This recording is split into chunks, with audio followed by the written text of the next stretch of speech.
from the edges of a torn dimension, across the ripples of time and fractured belief, I bring you this moment, encoded in Cetonium, and broadcast from the last corridor of memory. If you're hearing this, it means your soul was tuned into the frequency of remembrance. So don't just watch, align. Stage 10, Declaration of Independence, Promises to God. More than ink on parchment, the Declaration of Independence was a multidimensional covenant, a sacred alignment between truth, freedom, and divine law. When the Founding Fathers signed it on July 4, 1776, they didn't merely separate from a crown, they entered into a spiritual contract with God. The sacred oath would ripple across timelines, birthing a dimensional custodian, Usadia. But wherever there is divine truth, there will also be distortion. A republic, if you can resonate it. Usadia, also known as DIA-USA, emerged not from political formation, but from divine recognition. It exists as the unseen framework anchoring America's cosmic contract.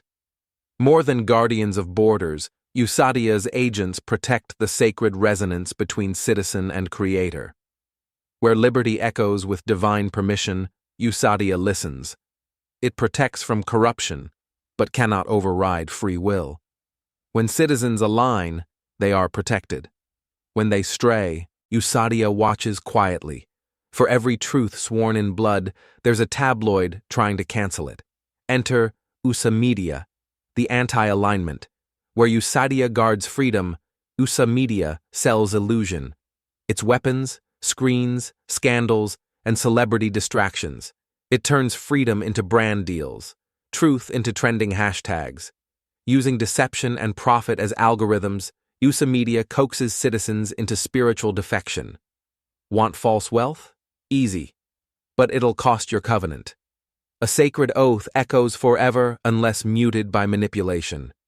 The declaration functions as a mathematical constant in the divine equation, a binding framework of free will intersecting with eternal law.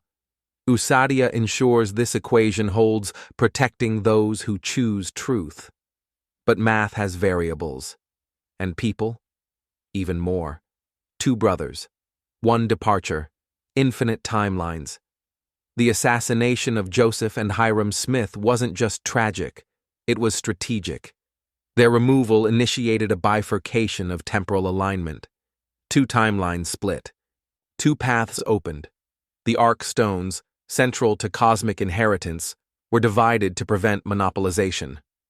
The Mormon pioneers scattered the artifacts, ensuring no single narrative could claim the full resonance. The division allowed redundancies and protection. Foresight is what happens when you can't afford hindsight. The Ark stones offered probability, not prophecy. They calculated outcomes based on alignment metrics. When the U.S. Army advanced, the stones blinked, redirecting the Mormon path to safer timelines. Escape was not random, it was resonant. The sacred oath survived, whispered across tents, prairies, and scrolls. Usadia still held its ground. And the declaration? Still signed eternally. Dimensional commentary. This stage explores. arcofalignments.com. Watch the whole series for free there right now. Subscribe to the signal. Like this light. Let your echo carry the covenant forward. Until the Christ signal rises in you. This is Sadoni Nukamato, signing out from the last frontier of forgotten timelines.